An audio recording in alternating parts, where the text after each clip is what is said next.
Okay. Hello.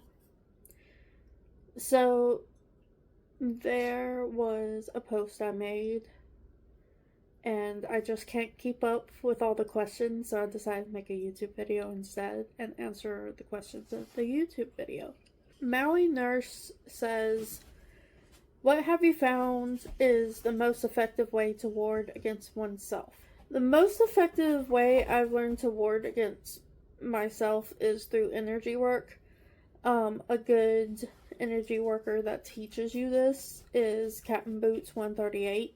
Although I do not talk to her anymore, her shit does work. I have nothing negative to say about it. She teaches you how to claim your energy, ward yourself, banish negative energy, using your energy the way it is intended to be used. The way many don't think about it being used. The reason I think it's effective, the most effective, is because it comes straight from you and your connection to source, as well as it's simple and it's effective. Like, if you're on the go, you say a few words, get over with, whatever. Say as many times as you need to. Astoria asks, as witches that are evolving and want to get into baneful work, what are things that should be considered? What foundations must they have?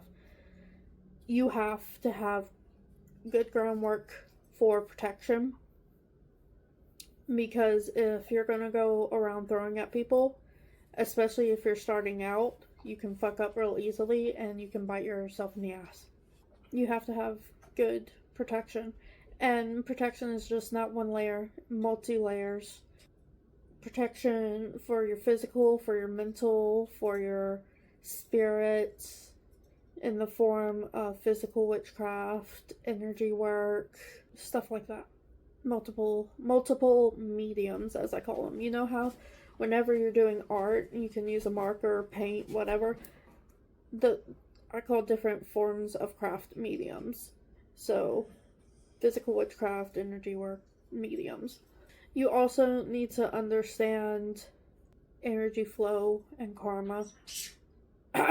Because, you know, if you're in an argument with someone and they stole something from you, so you stole something back, and you think you have the audacity to throw at them magically, you're going to get bit too. Because you've already made the balance. Astoria also asks, why do you think divination fails? Because you're not connected to your spiritual court. You're not connected to your spiritual court properly. You're not attuned properly, which, with a thin veil, yeah, it helps, but the veil doesn't have to be thin. It's just about the energy flow. If your clairs are turned off, which also happens with religion overpowering and brainwashing you, that also causes divination issues. Some spiritual courts don't like certain divination tools. Like, my spiritual court doesn't like to use coins or pendulums. They like cards and spirit box and candles. They have preference. Another issue is your court speaks a different language and you just haven't asked them to speak English. Speak in a language you understand. She also asked something about preparing cards for divination. How I've heard people prepare their cards is to sleep with them under your pillow or meditate with them. Personally, I can just pick up a deck and I'm connected. It's different for different people. Whenever I'm about to do a live reading, I cleanse the cards with incense and knock on them 3 times and blow them off. And imagine me blowing the nastiness off. She also asked, do you know anything about how animals cross over? From what I know, if they have a soul, because not all of them do, if they're sentient, they have a soul, they go through a similar process, but they don't face judgment the way that humans do and higher ups do. What I do know is that they go through the process just either to be reincarnated or become a companion, um, a familiar in a way. Like my mom's dog, Handy, when he died, he became one of her wolves. And he was with her, monitoring her, and you would see her, you would see him in her mirror lives next to the candle. You would also see Tux do that too. Fiddlehead Fern says, what do you recommend for transmutation? Water magic is really good for transmutation because it's a constant flow, it's a constant movement, it's constantly changing. If you ever think about in school, whenever they were teaching you about rocks and water forms and everything, in science class, they would tell you how the sand is constantly moving under the river, constantly making new environment for the animals and the fishes in the water. Lady's mantle is good for transmutation, I believe. Yep. I'm just not one of those off the top of my head type people. I have to go back over things, which is completely okay and doesn't make you any less of a witch. Anyone who fucking says that, you tell them to recite every bit of knowledge they fucking know as soon as they say that.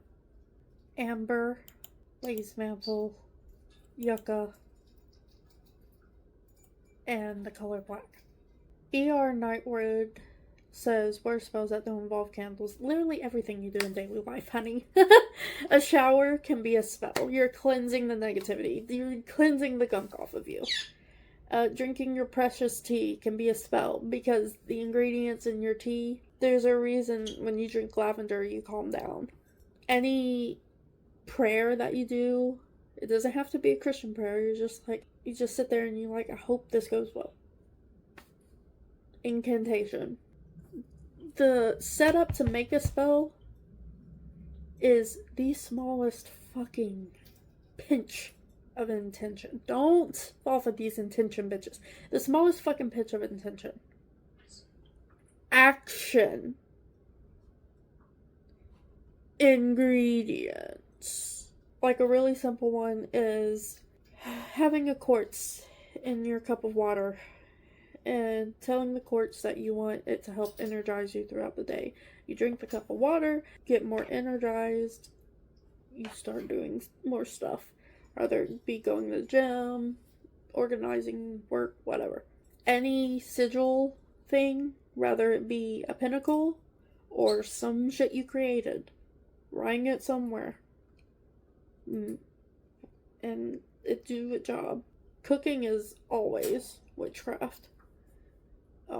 People just don't think about adding intention when they cook unless you're a kitchen witch. Cooking is always witchcraft. Music, playing certain music. Really simple stuff you can do, even if it's washing your face. So this is the end of the questionnaire thing. I will be doing these again in the future through TikTok because that's where apparently y'all ask your questions the best. So wait for another one of these photos to pop up on my TikTok. And yeah. Thank you.